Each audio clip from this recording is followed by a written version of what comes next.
예, 오늘 그 아까 부동산 정책에 대해 가지고 제가 이재명 정부에서 자꾸 대통령의 말이 이제 격해지고 결국 사람들이 주목하게 될 것은 실제 이재명 대통령이 자신과 함께 일하는 사람들에게 이런 것들을 관철시키려고 할 것이냐 라는 점을 이야기했는데요. 문재인 정부 때도 비슷한 일이 있었습니다. 결국 여러 가지 부동산 대책을 내놓으면서 다주택자 또는 강남부동산 보유자들에 대해서 국민들에게는 센 말을 했는데 정작 문재인 정부의 인사들은 집을 팔지 않고 버티면서 시장이 신뢰를 잃었던 경험이 있습니다. 여기서 더 역설적으로 황당한 거는 그 당시에 한 2명인가요? 집을 실제로 판 사람이 있었는데 그 중에 하나가 송파 아파트 팔았던 윤석열이었습니다. 그렇기 때문에 뭐 그런 황당한 일이 다시 또 재현되지 않도록 저는 이재명 대통령께서 말폭탄을 하시면서 시장에 구두 개입을 하시려면은 그 구두 개입이 나중에 민주당 관계자들의 내로남불로 번지고 끝나는 상황이 발생하지 않도록 각별히 주의해 주셨으면 좋겠다 그런 생각입니다. 예. 네. 요즘 이재명 대통령이 SNS 정치를 좀 많이 하고 있잖아요. 예. 어떤 생각이 빨리 드세요?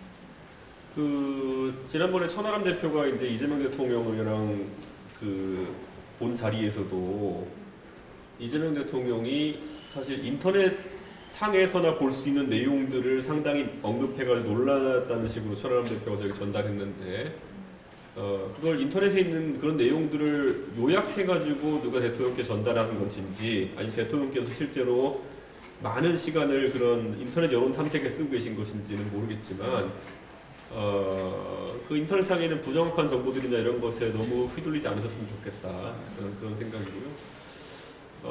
그러다 보니까 대통령에 대한 평가나 이런 것들도 어떤 객관적인 지표나 이런 게 아니라 그런 걸 통해 가지고 하고 계신 게 아닌가.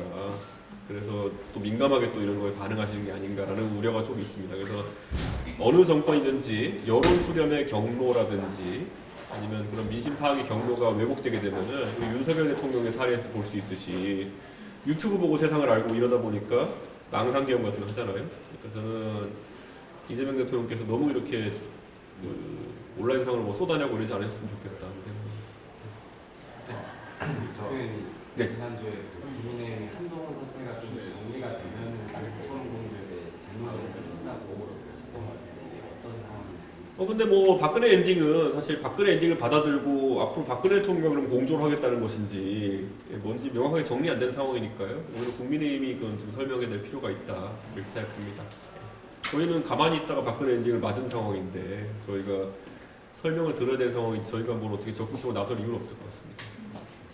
다음 질문 있으실까요? 네, 저 헤럴드 경제 정석 네. 실장입니다.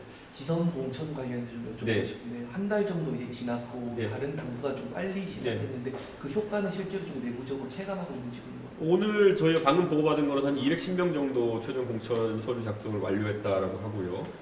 그리고 지금 작성 중에 있는 사람도 한 100몇십 명 된다고 파악하고 있기 때문에 벌써 한 300명 가까운 사람들이 공천 시스템에서 이렇게 신청을 하고 있는 것으로 보이고요.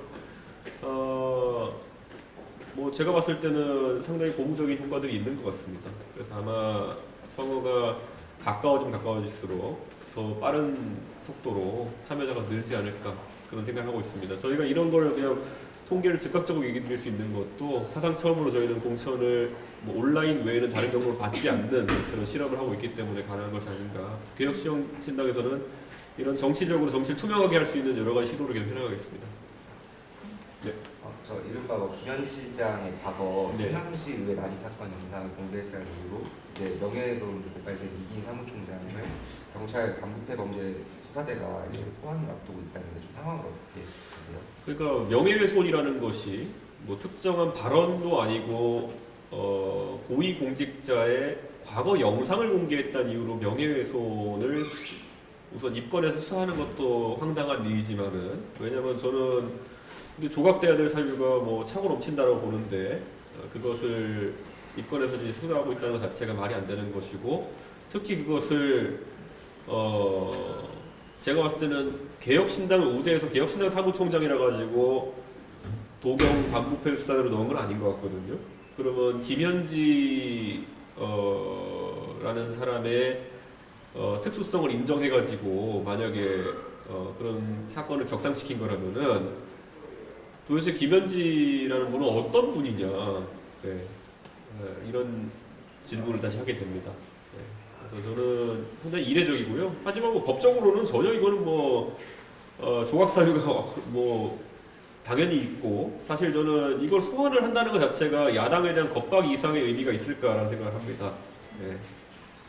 도대체 우리가 지난 몇 년 동안 무수히 많은 사람들의 영상 공개나 이런 걸 봤지만은 이런 식으로 대처하는 건 처음 봤습니다.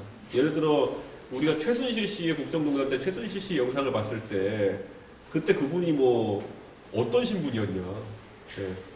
그분이 뭐 지금 와서 생각해보면 김현진 씨는 그럼 어떤 신분으로 지금 이런 특별 대우를 받는 거냐 이렇게 물어볼 수밖에 없을 것 같습니다. 네. 네. 네. 무제한 토론 네.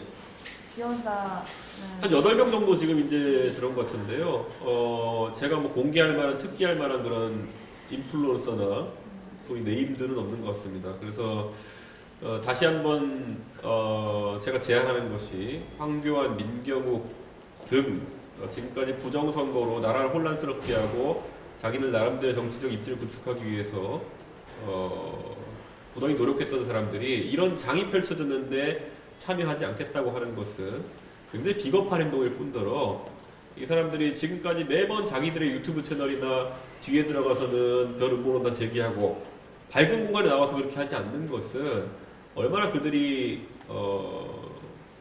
좋지 않은 의도를 가지고 이 판을 진행해 왔는지를 드러내는 것이다 이렇게 생각합니다. 애초에 뭐 다른 것보다도 염치가 있고 최선의 배포가 있으면 나오십시오. 이거는 염치도 없고 배포도 없고 양심도 없고 뭐 이런 상황이 다 있습니까? 부정선거로 그분들이 얼마나 많은 후원을 받고 또 그리고 얼마나 많은 또 혹세무민하면서 그렇게 지금까지 장사해왔는지 너무 잘 알고 있기 때문에 양심을 가지고 나오십시오. 네. 저 내일 뭐 국민의힘 대안과 미래 예. 뭐 강연 내지 토론이 있는지 예. 어떤 얘기 하실까요? 사실 뭐 아직까지도 고민을 하고 있습니다. 그런데 뭐 사실 대안과 미래라는 곳이 저는 사실 어떤 성격인지도 정확히는 파악하지 못하고 저와 가까운 지인들이 요청해서 하게 된 것인데 언론의 주목도가 높아져서 좀 부담스럽긴 합니다. 그런데 제가 지금까지 해왔던 보수 진영의 문제점들에 대한 이야기의 틀을 벗어나지는 않을 것 같습니다. 그리고 오히려 정치적인 어떤 그런 연대나 아니면 정치적인 정치 공학에 관련된 부분들은 개혁신당이 왜 단호하게 거부하고 있는지에 대해서 좀 부연하지 않을까 생각합니다. 네. 네.